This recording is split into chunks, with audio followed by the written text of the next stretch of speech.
This is Will Montgomery, former Washington Redskins center. Yo, what's good, folks? This is Trey Johnson, the headbanger, yo, and you're listening to Mess Hall with Rally Captain and Tailgate Ted. Word. What's going on, Rally? You still living on that high, man? No, sir. It's Wednesday. That is. We always say Wednesday is the cutoff day for all good feelings to cease and desist.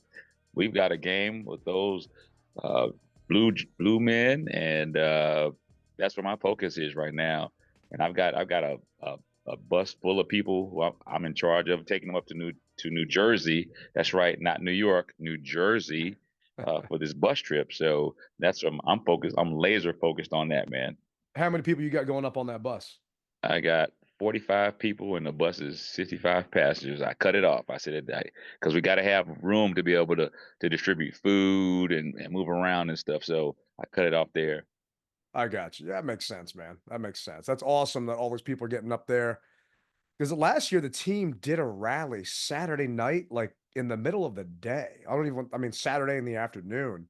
And I know people didn't get a chance to, a lot of people didn't get a chance to go. Do you know if they're doing anything this week or is it just kind of dead? If they are, I don't know. I was told that they weren't going to be doing any rallies this year, so I'm just going to go with my last marching orders, and they're not doing anything. So, but hopefully, someone in New York can put something together. I mean, there's nothing saying that you guys can't put something together yourself and have a impromptu rally. I mean, make it happen. Or an impromptu tailgate. Because I got a bunch of people asking me, hey, where can we tailgate up there? Where are you tailgating up there? And A, I'm not going to the game. And B, if I was going to the game, I ain't tailgating up there. I'm not throwing one. So, I mean, if you guys are driving up there, shoot. I know there are a bunch of Washington fans that live up in that area because I remember going up there years ago and I would see a bunch of burgundy and gold tailgates. So, you guys hit him up, see if you can find him on social media. I know Rally's got his page. You got what, like over close to 7,000 people on that thing.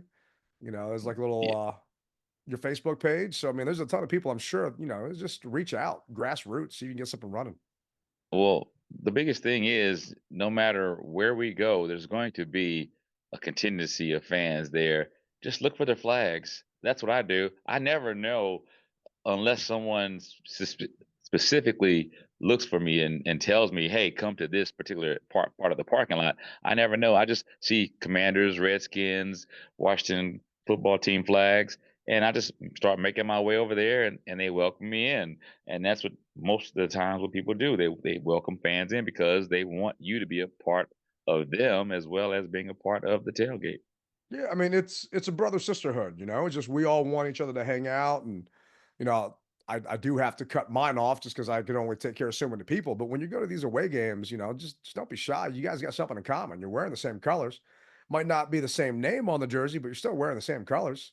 So That's go right. up there and find each other, hang out, and take some pictures and send them back to us because I'm gonna live vicariously through you guys. I'm not scheduled to go to any more away games this year unless there's a playoff one potentially. Aha. So, but Aha. that's what I'm saving the money for, man. No one's taking me up on the pickleball lesson offer I made last show. So I'm gonna save my cash for the playoffs to see if we get a chance because a lot of people are thinking we're hosting a home game, and I love their enthusiasm and just really the thought that that's going to happen.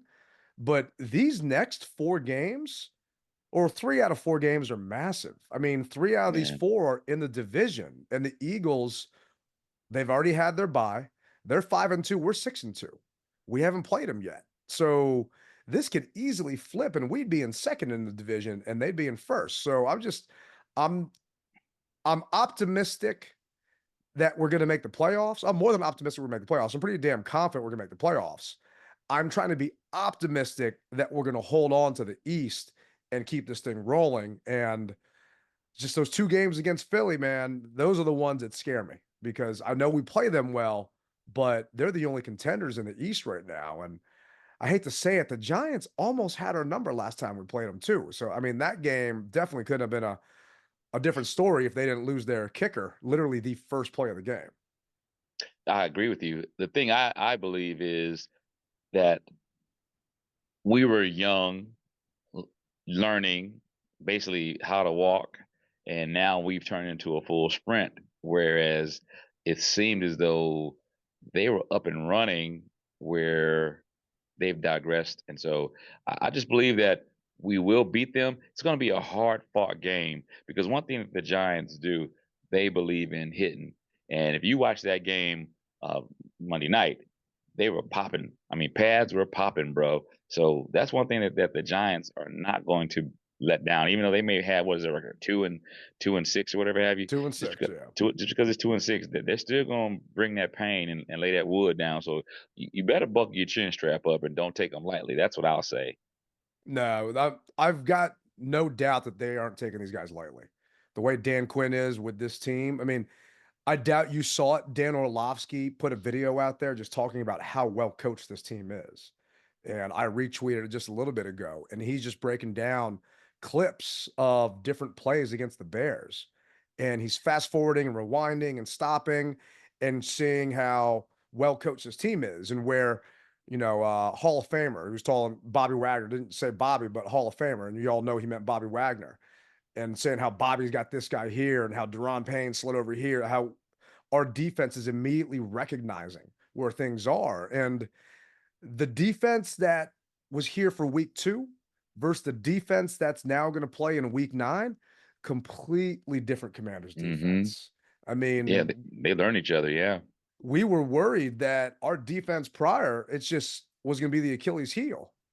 There's been several games where the defense has been the one that's actually kept us in this game, and we wouldn't have won it without them. And they're actually in the teens now in some of these stats. So it's kind of crazy to see the turnaround this defense has had. And I'm not too sure what to attribute it to because the players are the same. We didn't make any trades. The only thing I can think of is they're just getting more comfortable with the system, right? Joe Witt, brand new defensive coordinator, has never been a defensive coordinator before, right? And this team has never actually been there with him before. And you hear kind of the swoon of the Cowboys, how bad they are right now, how they're in 3rd place. And I'd say a lot of the pundits that are saying why Dallas is doing as bad as they're doing is because they lost Dan Quinn and they lost some of their key players. Tyler Biadasz, badass. Cleveland Farrell, Dorrance Armstrong came to us, right? He poached them and they came here. And we're doing better and they're doing worse. So just the fact that, we robbed Peter to pay Paul in the NFC East, and our defense now, points per game, we're 10th in points per game. Yards per game, 13th. Beginning of the year, best believe we weren't that. I mean, we were easily in the high 20s. So it's great to see that the team is making strides as we go along through this, and they're improving. They're not regressing. All throughout this, we were saying, if the defense can catch up to the offense, look out. And it's almost as if the defense on some plays have surpassed the offense. Like you said, the defense has been keeping us in games. So I'm ready to see if we are able to take that next step and to get another division win, because that would help us out tremendously. It definitely would. It definitely would. And I want to pause on that real quick because I forgot to acknowledge you and your accomplishment. Dude, that video that we showed on the last show, if you guys did not see it, check out Rally's Insta, his TikTok, go back to our YouTube, and it's at the very, very end of the show. I can't believe how many clicks and sees that thing got, man. I mean, that was just on one platform. Can you tell people how many people actually watch that thing?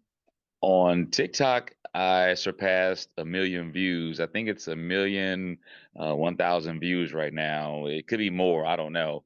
And then on Twitter, it's like 140,000 views or something to that effect. I mean, it's just crazy. And I've had a couple of news reporters contact me about it. Not sure what they're going to do about it, but they've contacted me and just wanted to talk about it. But I don't know if I'll be making any type of appearances or anything.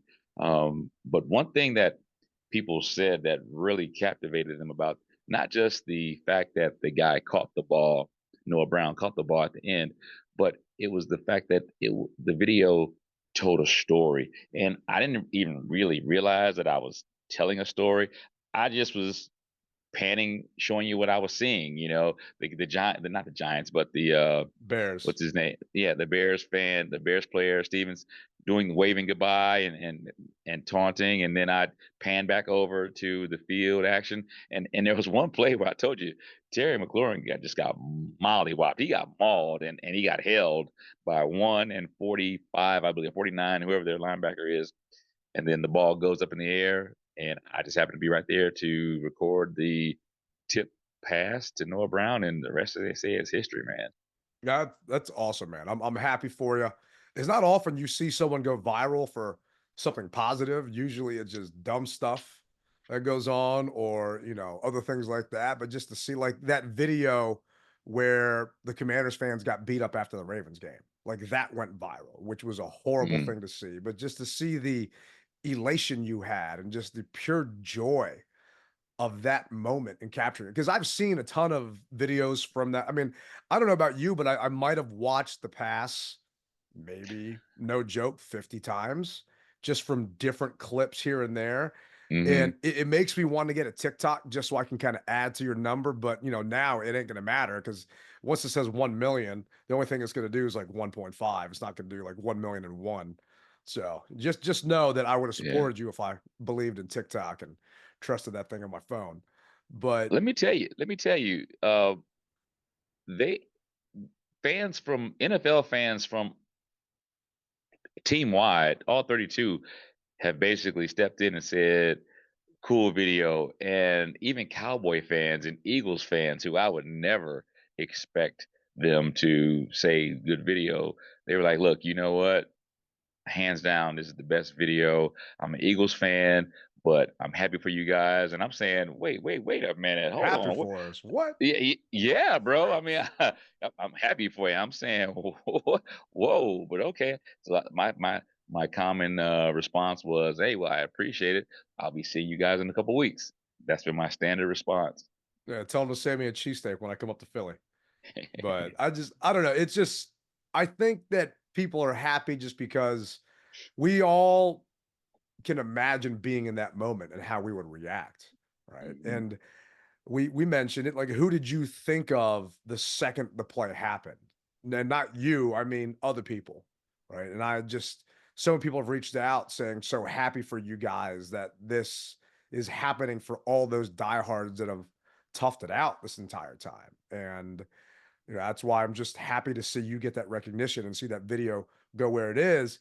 I just think that means you're going to have to do it again and see if we can get to 2 million. And then maybe next time you put a little QR code in the video I'll send you that they can scan, and then it sends them to the DMV Mess Hall podcast to try to get get some numbers up here. Hey, brother, nothing to it but to do it.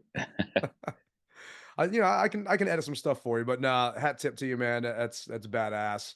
Appreciate it. But jumping into this week, from a power rankings perspective, we're gonna change this up. I'm not gonna give you plus or minus 3 anymore. It's gonna be plus or minus 1. All right, because we're not having much room left to go on this power rankings chart. So last week we were 7th, fought a good Bears team, obviously came down to the wire, and a couple of prayers. Where do you think we are now on that list? I'm gonna go down to 6. Is that your final? You wanna phone a friend? No, I'm gonna go with stay at one movement to 6. Close, man. Close. We are now 5th. So who's in 6th would be the Green Bay Packers at 6-2. We actually Hmm. jumped 2 spots. And I'm actually surprised it was 2 spots, just considering how close that game was. I also don't know Yeah. how close the Packers game was, but the fact that we're in the top 5, I mean, let me go back to week 1 on this list, right? And see where in the world we were. We were 26th week 1, right? And that's before we played that game against the Bucks. So now we're 5th on this freaking Mm. chart, which is just, I mean, speaks volumes. I think to be friendly talking that Dan Quinn is already a favorite in some different sports books for NFL Coach of the Year. I mean, Wow. Usually that goes to, teams that are guaranteed to make the playoffs and win championships and this and that. And, you know, honestly, how can it not be Dan, considering the mess he has walked into? So I wish I actually went to I think, yeah, FanDuel to see if there was a prop for it, and I didn't see one for Coach of the Year. I did see executive. I might have to just search a little deeper and just try and find it, but I'd put some money down on that because I think the guy's done an amazing job. And it just reminds me of how everybody was bitching and screaming. I think Nikki Javala saw him at the airport after his interview and people were clowning him. And everybody wanted Ben Johnson. And then now, Yeah. we talked last week, like on Monday, Martavis Bryant, who? Like Ben Johnson, who? I Ooh, mean, it's all about exactly. DQ right now, man. And it just, I'm happy And for not him and these guys. Dairy Queen. I am hungry though, man. I would love a blizzard right now. That sounds amazing. Yeah, But I got one right down the street. I think I might do it after the pod. you guys send me a picture. I'm jealous. I'm definitely jealous. But it's saying here, when Jaden Daniels is named Offensive Rookie of the Year, we'll look back at Sunday's Hail Mary as the moment he really pulled away. Daniels, who seemed unlikely to even suit up for the contest throughout much of last week, outgunned Caleb Williams for most of the game, but still needed the rabbit to come out of the hat. There was luck for sure, but Daniels also made that play happen by wearing out the Bears rushers, keeping a confused secondary in scramble mode, and delivering a well-placed teardrop that was tipped into the hands of Noah Brown. Clearly, Washington practiced that one well, and in that one play, you saw the seeds of the offseason plan paying off. The significant coaching upgrade, the brilliance of the Daniels pick, and the payoff of a slew of hungry veterans such as Brown, all filling key roles for a 6-2 football team. Don't forget a game defense that has now turned in impressive showings in 4 of the past 5 games. This time is real, folks. And it's hard to even read that and not be skeptical, but you said it, man, in your video. I mean, I don't want to paraphrase you, but what were you saying in the end, man, after the catch happened? I said it's our year. It's our year. And until a lot of the comments were like, "Whoa, dude, whoa, you've gone full blown. You that's too far. You sound like Cowboy fans right now." But compared to where we have been, I consider this our year. It's like the football gods are looking down on us and making things happen. I mean, I think that we are like number one on fourth down conversions. Yeah. So who'd have thought that? So hey, screw everybody. Why not us? We throw that term around a lot, but seriously, why not us? And it's shaping up to look that way. I That mean, it could be us. for me, honestly, it's why not Washington, right? I Hmm. mean, they're doing everything right. They're doing everything they need to do. And, you think the defense takes a step back once we lose John Allen? No. And I think Mm-mm. they actually played better with Johnny Newton inside there. And I'm not trying to knock John Allen, but Johnny Newton, who a lot of people were yelling and screaming was a steal of the draft. And then people were saying, oh, no, he had to get the surgery. Did Adam Peters know? Did he just blow this? What happened? But man, everything they're doing right now, I don't want to say is turning to gold, but it's pretty damn close to it. And the Hmm. Washington Post just had an article today with Neil Greenberg. The odds to make the playoffs right now, according to them, is 89%. The Mm. odds to win the division is still 36%. And believe it or not, they're saying the Eagles' odds to win the division is 63%. The odds to be the top seed is 10%. And the odds to win the Super Bowl is 3%. So you're telling me we got a chance. I mean, it's just right now, we said it before, you got 5, you got a chance. Right. And now the rest of this defense, I think they're believing it and I think they're buying into it. And that's what makes this so freaking exciting right now. They have a quarterback who is putting them in positions to win. And before we had guys who were just here quasi collecting checks, if you will. Now guys are putting it on their back. They are literally putting it on their back. And you can tell the body language, the energy. We always talk about the body language, the energy, everything is up tempo. Hell, our quarterback is yelling at the offensive coordinator, "Hey, get your butt in gear. Let's get this play in." I'm like, "Whoa." So everyone feels this, if you will. It's just a matter of us continue to keep the train rolling and don't shoot ourselves in the foot. Yeah, and I mean, the team has obviously grown since the last time we played the Giants. This is what Jaden had to say about that growth. 8 games into the season, what do you think this team has grown the most at? Yeah, I think really just the fight for one another. We go out there, we know that we got each other's backs. Win, lose, or draw. So there's no point of fingers. There's no, oh, well, this person should have did this. Nah, I mean, at the end of the day, we're all going out there and we're fighting for one common goal. That's to get a win.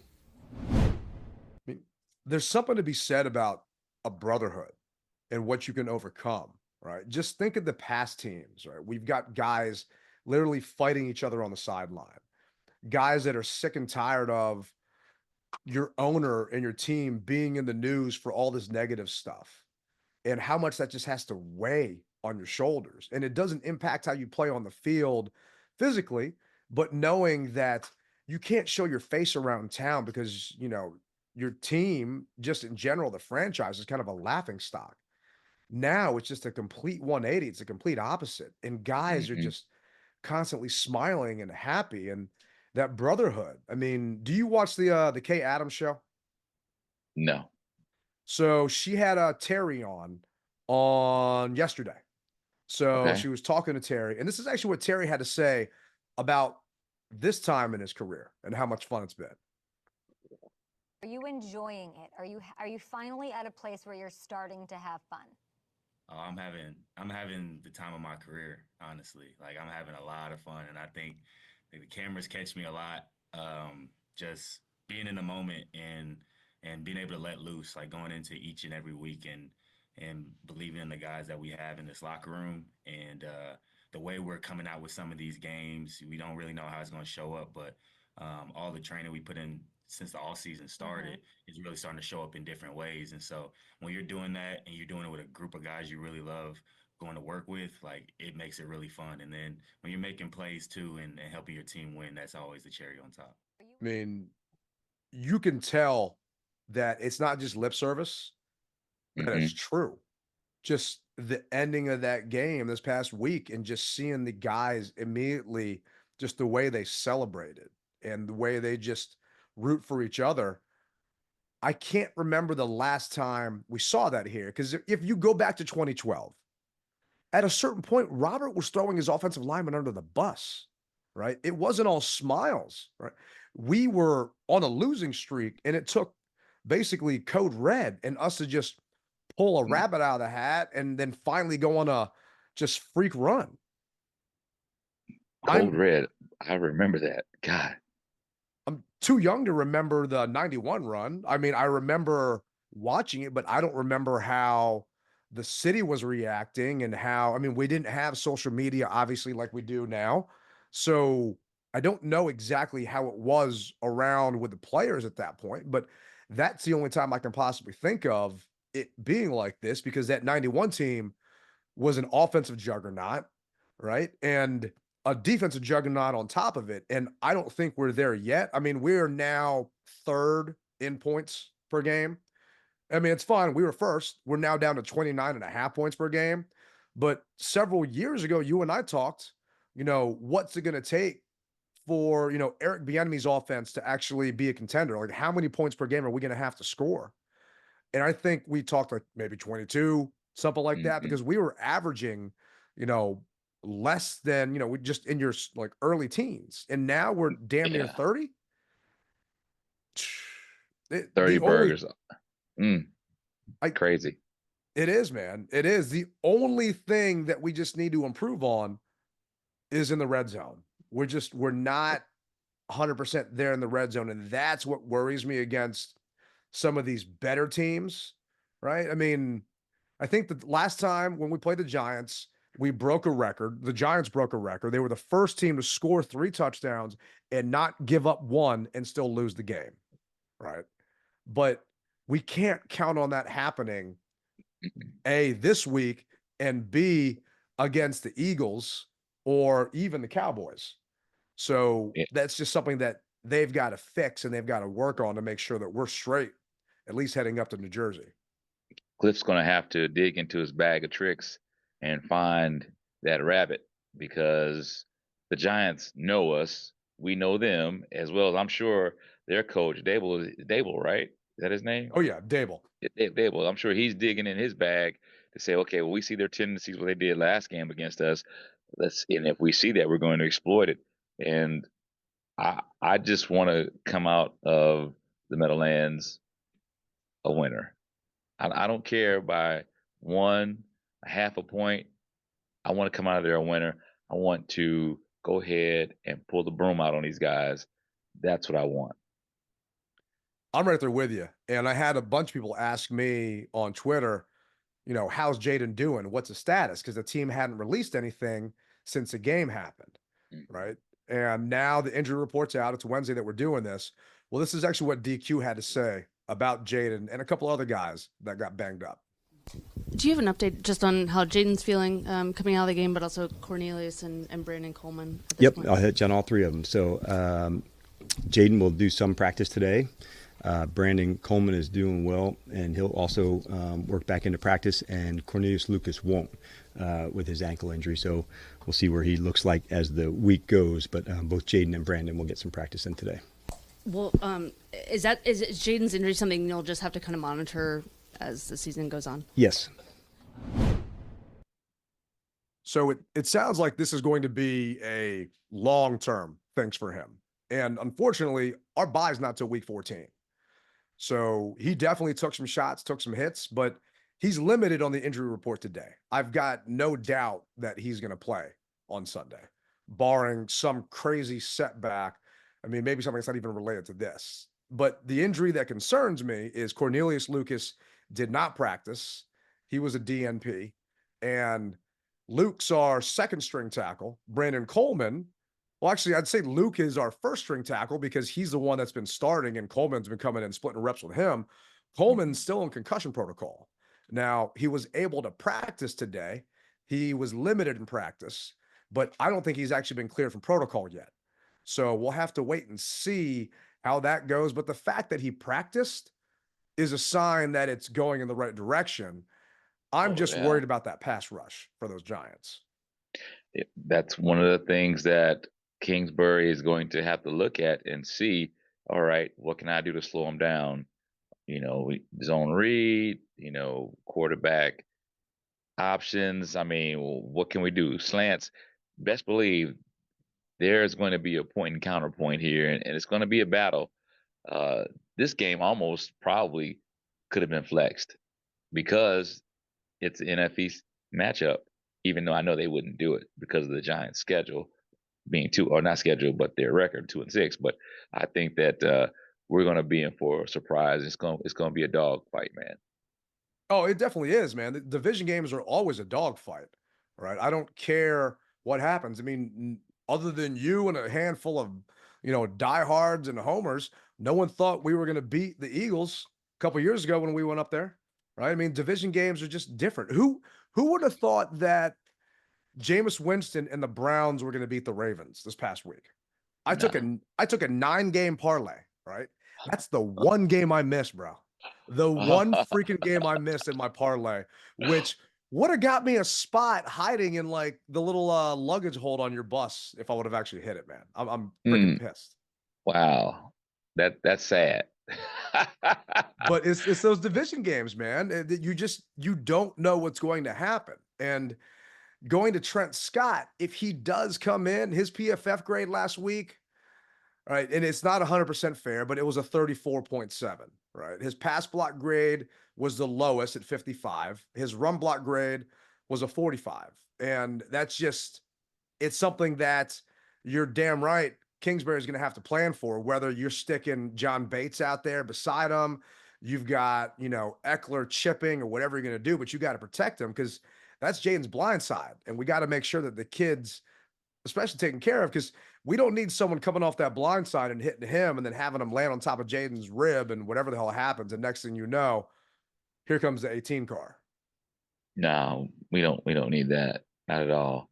It's almost like they say one of the best things to fight Michael Parsons is to run right at him. So if maybe you know that's your weak side, go ahead, like you said, put somebody there and run to that side, for the quarterback to run to that side, and maybe go opposite field or something. I don't know. I'm not an offensive coordinator, but I just have heard them say the best way to defeat Michael Parsons is to run right at him since he's a monster. And if we're weak on that side, we got to maybe, if you will, put a little more strength on that side, and they won't expect us to run at him, and just see what happens. Could be wrong, but we'll see. No, I agree with you. It's going to be an interesting matchup with our offense. Good news is their offensive linemen are also banged up. They're on their third left tackle as well. So, both teams aren't coming into this game the healthiest. And it's just a matter of who's got the better GM and who's making the better substitutions. But this will be the first time Jaden has played the same team in 1 year. So it's going to be interesting to see how that works. But this is DQ talking about how much you can rely on that pass matchup versus the Giants. Kind of similar to JP's question, but more from a functional standpoint. Like, I know a lot of people will say, like, you guys saw the Giants not that long ago, but really it's been quite a while in the scope of the NFL picture.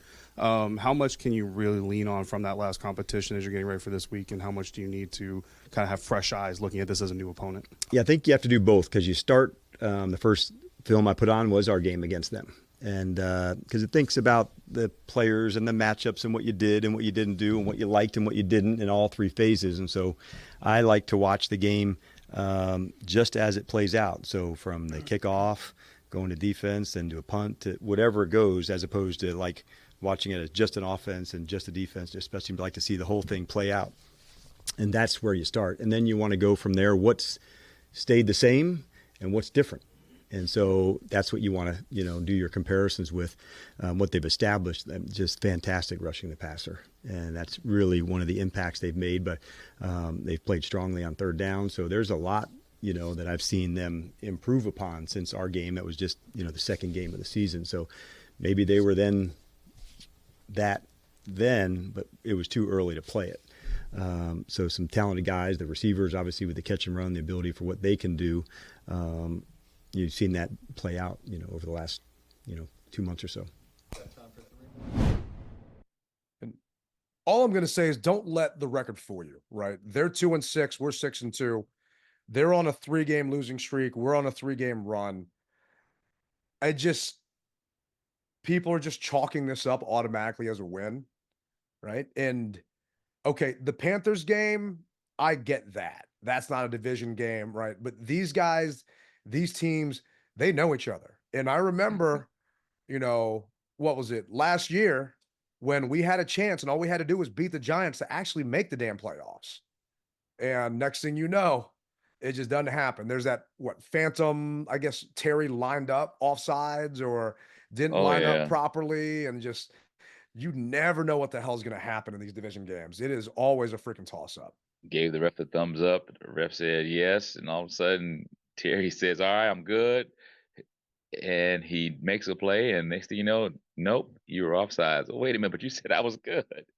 Anyway, that was a bum call, man. That haunts us as well. But like winning in scenario, we've been there several times, and it hasn't happened for us. Luckily, this isn't a win in. This is just win and keep winning, and we'll be all right. So let's keep winning, keep our heads to the ground, and work, because that's what's going to get it done, man. No excuses, good coaching, great offensive line play. And by the way, our offensive line coach, he's doing a hell of a job. Hat goes off to him and the O-line for protecting Jaden. And if we can just limit his runs to the best of our ability, we'll be okay, man. Maybe sprinkle one in every once in a while. But yeah, let the big dogs take care of it for him. I'm all for letting B-Rob get it, because I've had him 2 weeks in a row with an anytime touchdown, and he hasn't let me down. So I'm going to probably stop taking that damn bet because I thought it was a lock before, and it definitely I've still won more on that bet than I've actually lost, but still Me too. frustrating. But from a Giants offensive perspective, Tyrone Tracy, their rookie, guys in concussion protocol. I mean, you never want to see that happen, but he's in concussion protocol. I mean, the kid, I'm not sure if you've actually paid any attention to him. He had a $145 the other night against the Steelers. I mean, he's looking good. He was actually in contention for rookie of the week, and he didn't do anything versus us, right? In week 1 versus us, week 2 versus us, he had 1 carry for 2 yards. But since then, he's had 129 yards against the Seahawks, and he had a 145-yard game against Pittsburgh, right? So the kid's got some moves. He can shake and bake, but he's not exactly healthy right now. So I think we're okay. But who did kill us last time is Malik. And Malik did get a concussion earlier on in the year. He's back now. So I'm not and sure. Hungry. He's got to be hungry, and he's got to be kicking himself. Because if you remember, he had a chance to catch that pass fourth quarter in that game, just dropped it. And he was 10 catches for a $127. I mean, that catch pretty much could have solidified the entire game for him. And I'm sure Go ahead, touchdown. Yeah. I'm sure he's replaying that right now, just sitting there looking at it, and just he wants that one back. If he ever gets the opportunity, I'm sure he's gonna make it count. Yeah, and best be sure he saw all those double moves that BSJ bid on, and those are going to be in the freaking playbook. But something I think that'll help is the emergence of Johnny Newton, right? Johnny, highest graded PFF player. Everyone is just raving about him this week. This is actually what Quinn had to say about Johnny. You mentioned Johnny Newton stood out to you in the game the other day. What has your view of him in terms of like how you see him ultimately playing out his role? Has that changed at all since you've had him here? And just in general at this point, what do you kind of see him being? I think it probably sped up some, Ben, due to the injury to John. And so, of course, when we got him, when you had setbacks with injuries, that's not something that you're prepared for. But I knew the player, and I knew, days like Sunday were coming. And so to see that come to fruition and the confidence that goes along with that, I think that's really important. But I knew that part of his game was there, and we had seen it in practice. You guys hadn't seen it in the game yet, but I knew we were knocking on the door for that. And earlier on in the year, I thought that we were going to try and trade John Allen before the deadline because we drafted Johnny Newton, and Johnny was going to basically be his replacement, right? John doesn't have any guaranteed money on his deal anymore. His deal's getting a little high. I mean, we're talking close to $90 million on the salary cap between him and John, a defensive tackle. So if this rookie can do the same thing, if not better, and he's on a rookie deal, then hell yeah, just keep it that way. Unfortunately, John goes down. He's hurt. Obviously can't trade him. No one's going to take that. But it's great to see Newton doing what he's doing. And with him just being that much more of a beast, it's just going to free up Duran and the other guys to go eat. So I wonder if by chance Newton didn't have the foot injury and he was 100% healthy, would John be here? And I think about that all the time, and I'm not sure. I really don't know, because like you said, the kid is showing out. He understands the assignment, and he's performing. I didn't know he was going to be that good. I mean, everybody said he was. I didn't see a lot of tape on him. I don't really get into a lot of tape like that, except for some maybe the YouTube highlights. But when he had both procedures done on his feet, I was just saying, man, okay, here we go with this nonsense. Yeah. But hey, I got to get out of that thought process because it ain't nonsense. This isn't the old regime. This is a new regime, and it seems like they take care of their players better than the old regime. They definitely do. And I mean, they're looking out for them and making sure that nothing long-term is going to hurt. And in the past, we would have drafted guys that are banged up because Bruce Allen thought it was a steal, right? Bruce Allen's like, oh, this guy's not really that hurt. And then when you come to find out later, no, he was, and all the other teams were smart by passing on him, right? And, with Johnny, if he keeps this up, I mean, he's a freaking force to be reckoned with. I went back and watched all of his snaps, and dude, his pass rush grade was a 90.9, right? Ooh, I don't think I've ever seen a 90.9 yeah. pass rush grade. So that means he's going to help us help that secondary not potentially get beat up, right? He's going to be Benjamin St. Juice's best friend, freaking Emmanuel Forbes' best friend, because if we got to pressure Daniel Jones, it's plain and simple. We can't let DJ sit back there. And Jones didn't torch us last time we played. He only had a $178, but it's just a matter of not letting him hit it when it matters, right? Not letting them convert on third down. And I think that this defense can actually take advantage of that because they did it this past week against Caleb. And I think Caleb's a better quarterback than DJ. Wow, you think so? I think Caleb is just going through the yips. Not Caleb, but Dan Jones. I think he's just going through the yips. And once he gets that out of his system, he's going to be a force to reckon with because we've seen him. We've seen him be on point. Against us. That's it, though. Yeah. Just against us, not against anybody else. He has his peaks and valleys, and so I just want to make sure that he has a valley when he continues to play us. He can peak against anybody else but us. Let it be a valley. Yeah, I'm right there with you. Right. I mean, the good news is, the bad news is they get to see Jaden twice. Right. The good news for us is we're getting to see them twice. Right. And the Giants aren't the same Giants that they used to be. We talked about it before. They don't have Saquon. I mean, their entire staff is probably going to get fired for letting Saquon go to Philly, considering where Philly is right now. And I apologize for all the background noise. Guys, the puppy that we adopted is going freaking crazy right now in our house. So that is what you're probably hearing getting ripped up. I'm just going to give her maybe like a New York Giants plate, like Road Warrior does his little skits where he just like rips him in half, and just give them to her so she can just terrorize that stuff. I'm hoping that's exactly what our defense does to freaking Daniel Jones and that Giants offense. But for you, what do we have to do? What are your Commanders win if? Give me 3 things that have to happen for us to actually, for you to come back from New Jersey in that bus with a bunch of happy people. I wish I could get a victory steak if we won, but I can't take everybody out to Ruth Chris. Just can't do it. I think that, as I said before, it starts with the coaching. The coaching staff knows the nucleus of the players and understands where we are limited, if you will. They know what our capabilities are, and plays should be being designed and developed right now, and I'm sure that they are. So it's got to come down to coaching.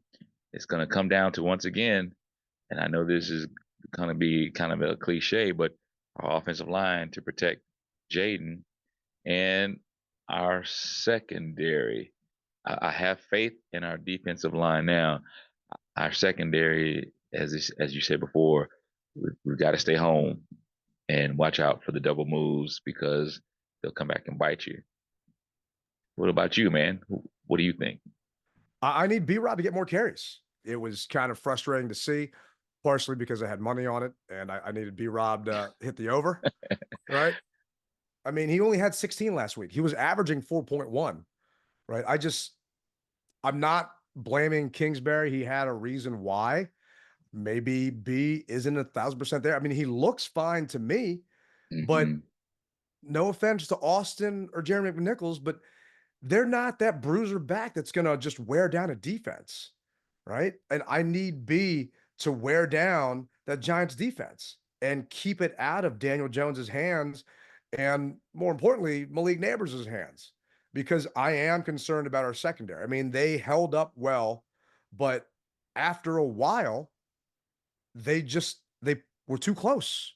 They just kept them within arm's reach, whether it was the Bears game that we just made all those field goals or whether it was the Giants game the first time. I feel like if we can get Brian Robinson running, and if B has 25 carries or more, and he's averaging 4 yards a carry, I think we win this game no problem. I think we're actually scoring touchdowns at that point instead of getting field goals. I mean, that for me is number one. Number two, we cannot settle for 3. we've seen it too many times this season. And 2 of our wins easily could go the other way right now. I mean, we could easily be 4-4 versus 6-2 just because of how that Bears game ended up and because of how that Giants game ended up. And that's all because we missed inopportune times, just, touchdowns, easy plays. We shot ourselves in the foot in regards to penalties. Penalties is something you can clean up. Freaking Sam Cosmi just being several steps down the field on screens. Just be disciplined. I know this team can do it. They've done it before. And this coaching staff, I know they drill this stuff into them. You can't let that happen. And it's going to be different because now they're going back up to New York on that horrible ass field with those horrible fans up there. And I'm sure those fans are probably going to be giving them the business, even if they are 2-6. So I just need the guys to be more disciplined on offense because Jaden's doing whatever he can to keep us in a game, but we don't need to make him do it with one hand tied behind his back because we're just jumping off sides or doing stupid stuff. Yeah, I agree with you on that. And you brought up a good point. I remember being on the field with Logan last year, and he was saying how he hated the field at MetLife. He said he can't stand it. He said it's just one of the hardest surfaces that he's ever played at. And so I don't like that for the guys, which means that they're going to get beat up a little bit. So I'm not looking forward to it. You brought up something good there. No, I'm not at all. I know you've been on that field. I know I've been down on that field before. I mean, the NFLPA has complained about that field. They want them to completely redo it and get rid of it. It just hasn't been done yet. And I mean, last piece, we have got to be better on third down than we were last week. I want to say last week we were 5 for 15. It's just we regressed. Yeah, the defense got tired. You cannot do that to your defense and let them stay out there because what's going to happen is whoever the hell's coming in for Tyrone Tracy is potentially going to bust a long run, or I can see them hitting Malik on a jet sweep or a reverse. And next thing you know, Forbes makes a business decision, doesn't seal off the outside, and then boom, someone just hits it. So we cannot let that happen. We can't let the defense get gassed. I think if we can do 2 of those 3 things, you and I will go get a victory steak. Maybe not the 45 people on the bus, but, we'll put some money down on this game and take that to the bank and then go grab that victory steak. Definitely, man. I'm all for it. I'm all for it. Let's do it. We'll meet in Crystal City. Unless you got a better steakhouse in DC, which I'm probably sure you do. I do, and I got to hook up. So, okay. It's not a problem, but it's say less. Second time around, this one's going to be definitely interesting. And not that the first one wasn't, but I mean, we didn't know what we had with this team week 2. I think we do now. And I'm never going to sleep on these guys. I have faith that they're going to be able to do what's necessary as long as they don't shoot themselves in the foot. And I'm jealous you're going up there, man. I wish I could be there with you. I've got no doubt that you and those 44 other people are going to have a freaking blast in that life, other than the fact that it's New Jersey. We're going to have a ball. And Tupac had a song called All Eyes on Me.